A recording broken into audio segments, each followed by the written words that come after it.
Welcome to star 9 news. Srinatha సాహితీ పరిషత్ మరియు Andhra Chaitanya group వారి ఆధ్వర్యంలో స్థానిక ప్రకాష్ నగర్లోని తిలక్ మున్సిపల్ హై స్కూల్ నందు గౌతమ బుద్ధుని జయంతి సందర్భంగా ఎస్ఎస్సీలో ప్రతిభ కనబర్చిన రిషికాకు 25,000 రూపాయల పారితోషికం ఇవ్వడం జరిగిందని పరిషత్ కార్యదర్శి స్వర్ణ చిన్నరామిరెడ్డి తెలియజేశారు. ఈ కార్యక్రమానికి నరసింహారావు అధ్యక్షత వహించారు. డాక్టర్ బిఆర్ అంబేద్కర్ పై బౌద్ధ మత ప్రభావం అనే అంశాలపై వక్తృత్వము పోటీలను నిర్వహించి విజేతలకు బహుమతి ప్రదానం చేశారు. ఈ కార్యక్రమంలో పండిట్ ఈవూరి వెంకటరెడ్డి, జన విజ్ఞాన వేదిక చలమారెడ్డి పాల్గొన్నారు. కొంతమంది పిల్లల చేత డిబేట్ కాంపిటీషన్స్ కూడా నిర్వహిస్తూ ఉన్నాము.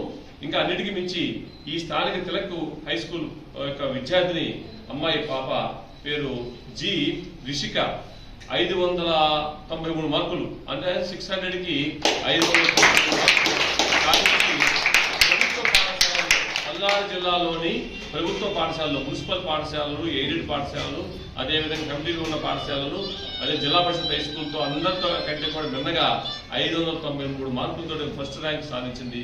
ఈ పాప చాలా కష్టపడి చదువుకుంది, చాలా బుద్ధిమంతురాలు, మంచి విజ్ఞానం ఉంది ఈ పాపకి. ఈ పాపకి మా ఆంధ్ర చైతన్య గ్రూప్ యొక్క మిత్రమండలి సహకారంతో 25,000 రూపాయలు, అంటే గతంలో 5,000 రూపాయలు ఇచ్చాము.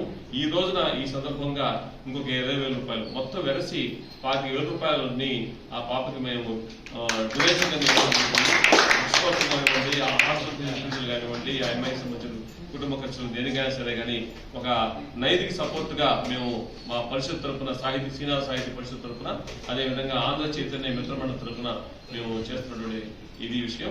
ఈ అవకాశం కల్పించినటువంటి మాస్టర్ గారు నరసింహారావు గారికి, అదేవిధంగా పాఠశాలను చాలా ముందుకు తీసుకెళ్తున్నటువంటి నరసింహారావు గారిని, స్టాఫ్ ని, తెలుగు మేడం గారిని, ఇంగ్లీష్ వాళ్ళు కానీ, మ్యాథమెటిక్స్, ఫిజిక్స్, కెమిస్ట్రీ టీచర్స్, ఇంకా నాన్ టీచింగ్ స్టాఫ్, ఇంకా పనిచేస్తున్న అటెండర్లు కానివ్వండి, ప్యూన్లు కానివ్వండి, క్లీనర్స్ కానీ అందరికి కూడా, అదే మిడ్ డే మీల్ చేస్తున్నటువంటి వాళ్ళందరికీ కూడా మా యొక్క అభినందన తెలుపుతూ, మా యొక్క నమస్కారాలు కూడా తెలుపుతూ, ఇక రాబోయే రోజుల్లో ఈ పాఠశాలలో ఏ అవసరం వచ్చినా సరే మాకు కూడా కొంచెం టీచింగ్ ప్రొఫెషన్ లో మాకు ప్రావీణ్యం ఉంది కాబట్టి కొన్ని క్లాసులు కూడా చెప్పడానికి మేము సిద్ధంగా ఉన్నాం. ఇంకా స్పోకెన్ ఇంగ్లీష్ అట్లాంటివి కూడా మేము చేయడానికి సిద్ధంగా ఉన్నాం అని చెప్పని ఈ సందర్భంగా తెలియజేస్తూ